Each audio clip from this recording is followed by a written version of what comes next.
So this week I'm discussing the same myth as last week because I was rightly pulled up on the fact that I'm only talking about women of childbearing age when I was talking about calorie restriction.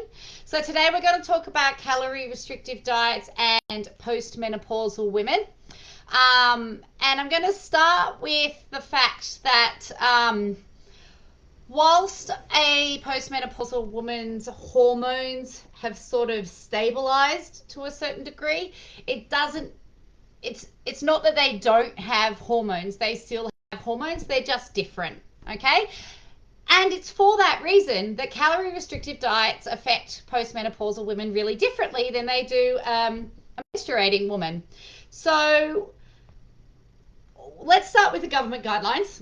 So the government guidelines for maintaining a healthy weight in the postmenopausal period are that you reduce your grains and legumes intake from 6 serves a day down to just 4 serves a day. So that's half a cup of, that's 2 cup servings less of your grains, your rice, your cereals, your pastas, your breads, okay? And then you need to increase your protein and your dairy by 2 serves a day too. So roughly, if you weren't counting calories but you were counting serves, the caloric intake is roughly the same, but your dairy and protein intake being higher means that it's more important that your calories are coming from those macronutrients than from your grains. So it's less about calories in, calories out, and more about where those calories are coming from. Okay, so that's the first thing. Now, we should also emphasize that maintaining a healthy weight or losing it to be a healthy weight is even more vital in the postmenopausal period than it is in your menstruating years. And it can be much harder to achieve for a variety of reasons. So it's important because when you lose weight, you reduce your inflammation circulating around your body, which will reduce the biomarkers for things like breast cancer. It'll also reduce your risk of other diseases like diabetes, heart disease, Alzheimer's, etc., etc. All those things are of more concern for women as they age than they are for men. Now, I already mentioned it can be harder, and it can be harder for a couple of reasons. Number one, women have less muscle mass, okay, just generally to start with anyway, which means they have a lower base metabolic rate, which means you burn less calories at rest. So you have to eat less so just eating the same as you did when you were 25 or 30 will mean you'll gain weight in a post-menopausal body. So you do have to reduce your volume just a little bit. But when you do that, your appetite-related hormones increase and your reward for eating hormones increase as well. So not only are you driven to eat more forcefully, you're rewarded for it more forcefully as well. Obviously, that makes it difficult. Now, it's worth mentioning that while calorie restrictive diets do work better in postmenopausal women, these women are less likely to keep it off long term. And the women that do keep it off long term are back at those government guidelines. They're doing lifestyle change programs, or they're doing healthy eating education programs. Those are the populations that are keeping it off over the longer term because they are educated about what choices are good and bad. They're eating less fried foods and soft drinks, and they're deliberate, and cheese and meats on a platter, and they're choosing more wisely what they put into their bodies. So if you are postmenopausal or you're training clients who have transitioned, then education may be more powerful than scripting a calorie restrictive diet and throwing them on it. Because while they will lose weight in the short term, their appetite inducing hormones in the long term are really going to drive them back at full force. And if they're on that calorie restrictive diet long term, it will affect their bone mass and their muscle mass. So that's a big deal because then they become even frailer and they burn even less calories at rest, which means over the longer term, they have to eat even less and even less. Okay, so that's a bit of a vicious cycle. Having said that, when I looked at the studies, they were quite conflicting because calorie restrictive diets did show they had a positive impact on longevity and disease risk in postmenopausal women.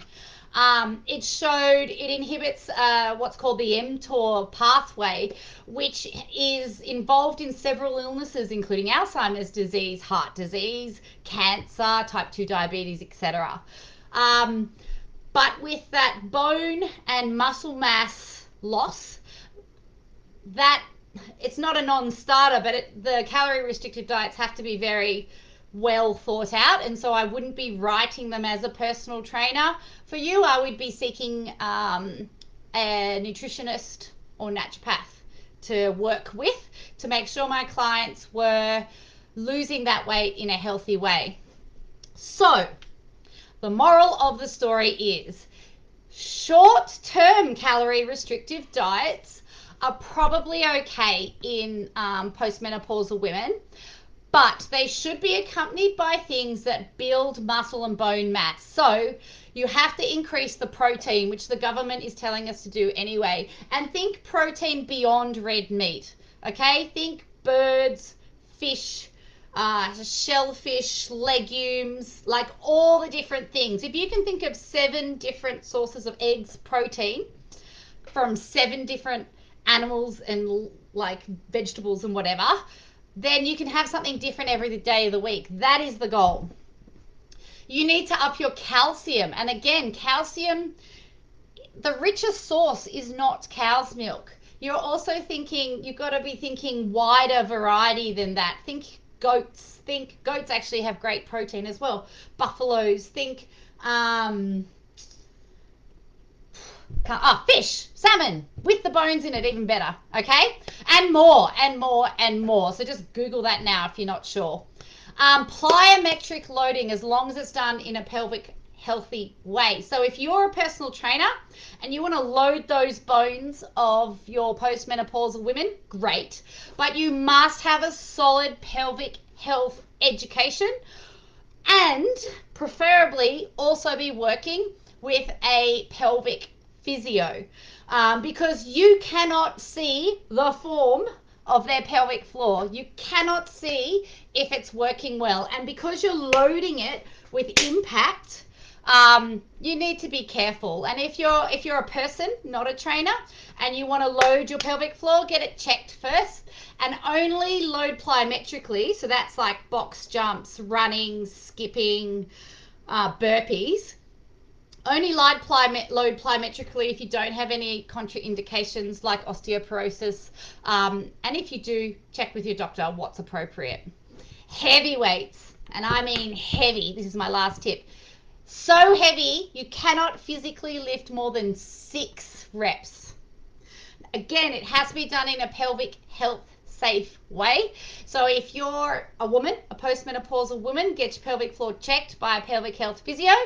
And if you're a trainer, make sure you're working with a physio, because again, like you can look at a good deadlift and say that's great technique, but you cannot look at their vulva and say that pelvic floor is working great too, can you?